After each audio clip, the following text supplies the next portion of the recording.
Bom dia, pessoal do primeiro ano. Depois de muito tempo, a gente está se encontrando aqui desta forma. Em especial, hoje, nós vamos conhecer, para mim, um dos melhores filósofos da Grécia Antiga, que é o nosso companheiro de viagem aqui, Aristóteles. Pergunta primeira é: quem foi este homem? Qual foi o papel dele na filosofia? Sabemos que Aristóteles, dentro do período lá na filosofia grega, ele teve como grande mestre Platão. Nós vimos nas aulas passadas que Platão tinha como princípio de conhecimento qual? Eu já conheço tudo, eu tenho um conhecimento inato, enquanto o seu discípulo ele vai além. Ele diz que para mim conhecer as coisas, eu preciso experimentar. O maior exemplo que nós temos hoje, vivendo essa pandemia, cada um de nós está experimentando essa novidade. Então, às vezes é assustador. O que ele vem nos ensinar, fazer uma reflexão nesse período de pandemia também, é que o nosso conhecimento, segundo ele, tem de duas formas. Você pode conhecer através do pensamento teórico e prático. Mas, afinal de contas, o que é o pensamento teórico? Aristóteles vai dividir esse pensamento teórico em 4 causas, que ele chama de material, formal, eficiente e final.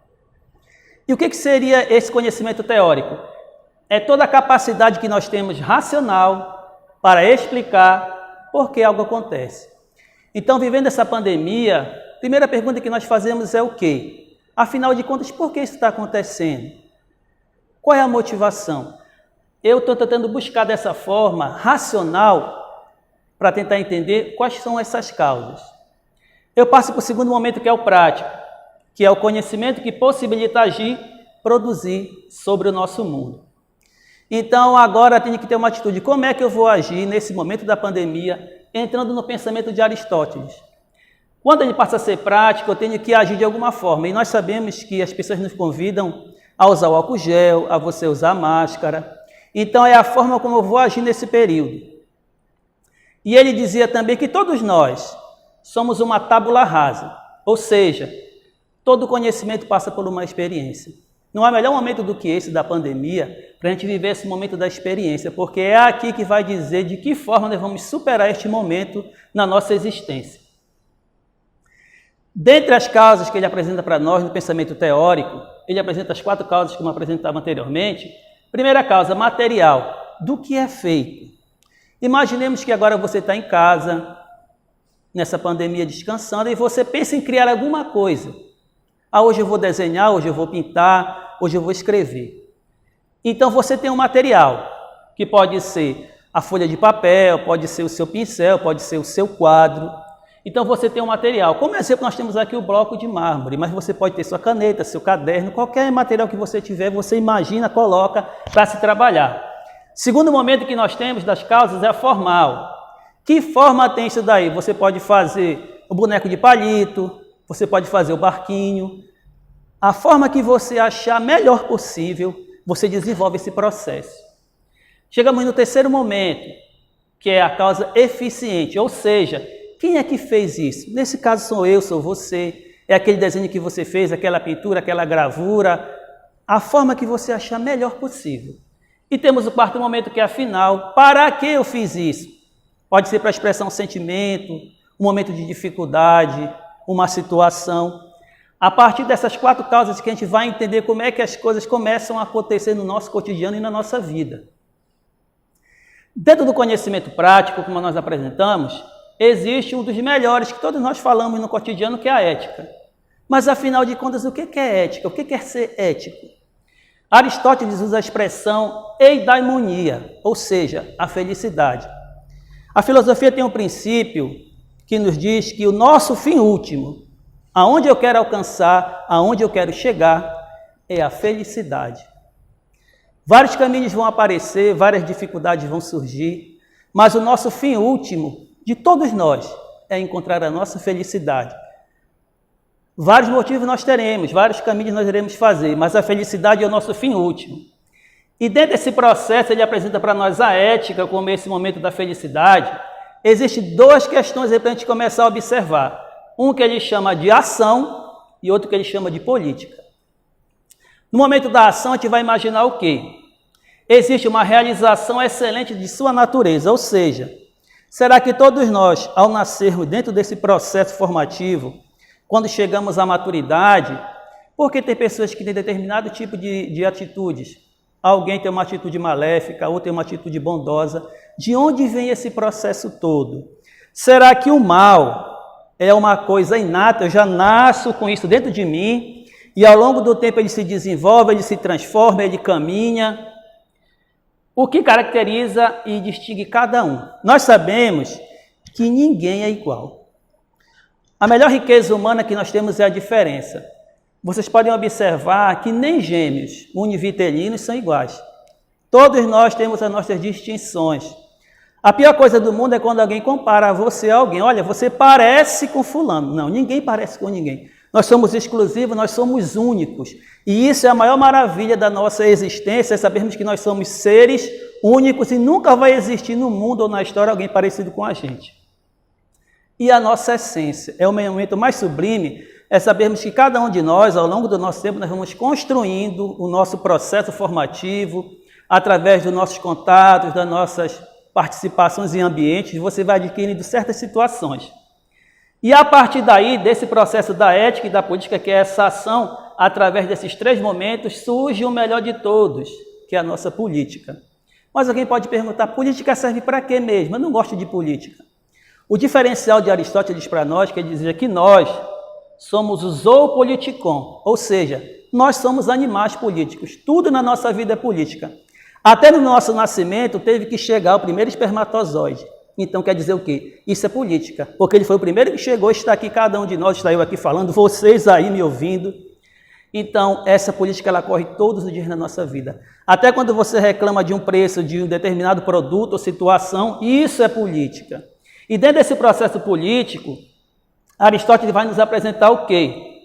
O que motiva, o que esteja em conformidade com a nossa razão. Toda política, como ele dizia, o objetivo maior dela é o bem comum. Quando olhamos para a nossa situação política no Brasil, a pergunta fundamental é: por que esses homens que foram escolhidos por um processo democrático, escolhidos pelo povo, para exercer um trabalho dentro de uma sociedade, e a gente começa a observar hoje e nos faz alguns questionamentos, afinal de contas, o que é política de verdade? O que é ser um político?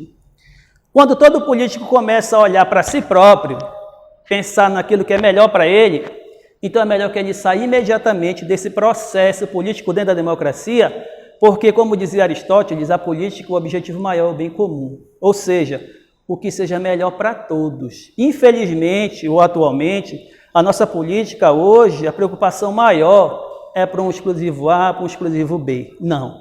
A política, o objetivo maior é que pense nesse bem comum.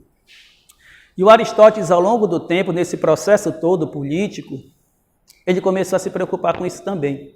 E começou a olhar para a sociedade e começou a dizer, olha, gente, se você quer mudar a sua realidade, se você quer se transformar,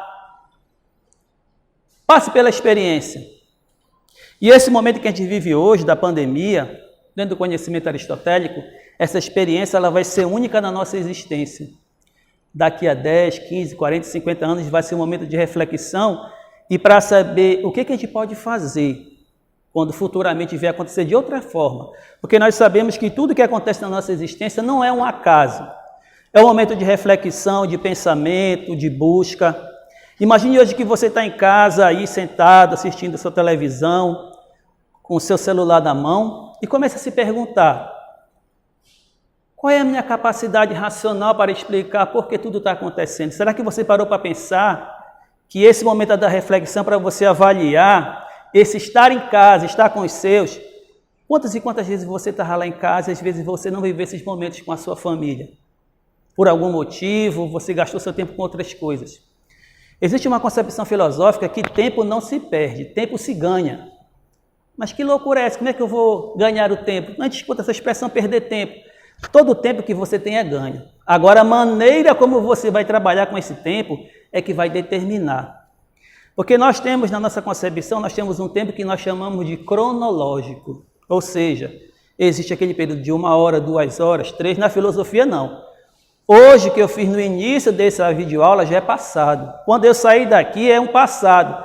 E o próximo que vier, o nosso próximo encontro é um futuro. Então o tempo filosófico ele é muito rápido, a gente não consegue observar isso daí. Então é importante que a gente comece a pensar, a refletir. Afinal de contas, esse pensamento todo daí perpassou o tempo, continua a nos perguntar, a nos preocupar, a encontrar soluções para os nossos problemas. E Aristóteles, através desse processo básico, gente, seja um quadro em branco. E toda a experiência que você tem no seu dia a dia, que você contempla, que você observa, você começa a imaginar. E a partir do momento dessa impressão que você fica, vai determinar futuramente qual é a posição que você vai ter daqui para frente. Não adianta eu imaginar que o mundo está aí desse jeito porque o fulano A, o fulano B não fez o seu papel. Todos nós somos responsáveis nesse processo. E nós vemos atualmente que todo mundo é convocado a mudar tudo isso daí. Eu, você, cada um de nós é chamado a mudar. E Aristóteles, numa coisa básica, 2 conhecimentos importantes, teórico e prático. Coloque isso no seu dia a dia que você vai começar a observar que esse mundo pode ser melhor. Nós sabemos que quando a gente está longe daquilo que a gente mais gosta, às vezes é difícil. Vou dar um exemplo para vocês. Quando você namora alguém, quando você está apaixonado por alguém, você faz de tudo para estar perto dessa pessoa. Debaixo de chuva, debaixo de sol, você faz sacrifícios por ela. Imaginemos que Aristóteles, como todos os filósofos antes dele, tinham um amor muito grande pela sabedoria, e nós, nesse período que nós estamos na pandemia, será que você se perguntou se o ensino, o estudo, é tua companheira de viagem? Você gosta de estudar? Esse momento é propício para isso, porque na educação, gente, existe um futuro. Mas se você não ama aquilo que você está fazendo hoje, sempre vai acontecer dificuldades e empecilhos. A educação, gente, ela é importante. Esse período da pandemia é um momento para você encontrar, assim como Aristóteles, Platão e os outros, através do conhecimento, as respostas para as suas dificuldades, porque cada um deles, que são filhos do seu tempo, viveram momentos. E nós, vivendo agora esse momento da pandemia, assim como Aristóteles viveu na sua época, essa busca ferrenha pelo conhecimento, é o tempo importante para você pensar. Encontre, através de uma coisa básica, a sua teoria e a prática. Não adianta eu só falar e não botar em prática. Ame, gente, aquilo que você está fazendo. Seu ensino, seu estudo. O tempo é muito rápido, gente. A gente não tem esse controle. Então aproveite o tempo que você tem, vivendo esses momentos aí com os seus, dentro da sua casa. E, acima de tudo, ação. Não fique parado, não espere cair do céu, nada cai do céu, só chuva. Então, essa ação, a motivação que você tem vai transformar a tua existência e a tua realidade. Viva cada dia esse momento como se fosse o último. Esse homem, lá na Grécia Antiga, preocupado com o conhecimento, ele encontrou uma forma que as pessoas pudessem encontrar, como nós falamos no início, isso aqui, gente. Se você quer encontrar a sua felicidade, ela é uma busca constante, ela não para, ela não termina. E como eu falava anteriormente, o nosso fim último, eu quero chegar lá no final da minha vida e dizer, eu encontrei a felicidade. E você pode encontrar porque na Grécia existia essa preocupação. E o nosso amigo Aristóteles apresentou para nós essa mágica bem aqui, ó, chamada felicidade. Nós sabemos que às vezes é difícil, porque existem tantos fatores que nos impedem, mas não se preocupe, a felicidade é para todos. E lembrando, se você tem alguma dúvida com esse momento aqui desse nosso querido pensador, estamos aí. Procure, pense, reflita. Dúvidas nós temos sempre. O importante é assim. O que vale para nós hoje não são as nossas dúvidas, mas a forma como você pergunta para tirar essas dúvidas. É aí que está a solução de todos os nossos problemas. Pergunte, questione. Não aceite as coisas da forma que estão. Sempre questione, pergunte. Porque todo filósofo, não só eu, dentro dessa dinâmica ou dessa aula, não importa. A filosofia ela é um bem para todos. O perguntar, o querer saber, é o sucesso para qualquer motivação ou caminhada de qualquer indivíduo. Desde já agradeço esse momento com vocês. Vamos nos encontrar mais vezes. Mas, assim como Aristóteles falou, seja uma tábula rasa, seja um quadro em branco. Experimente que o mundo vai ser melhor. Obrigado, galera. Bom dia e vamos para frente.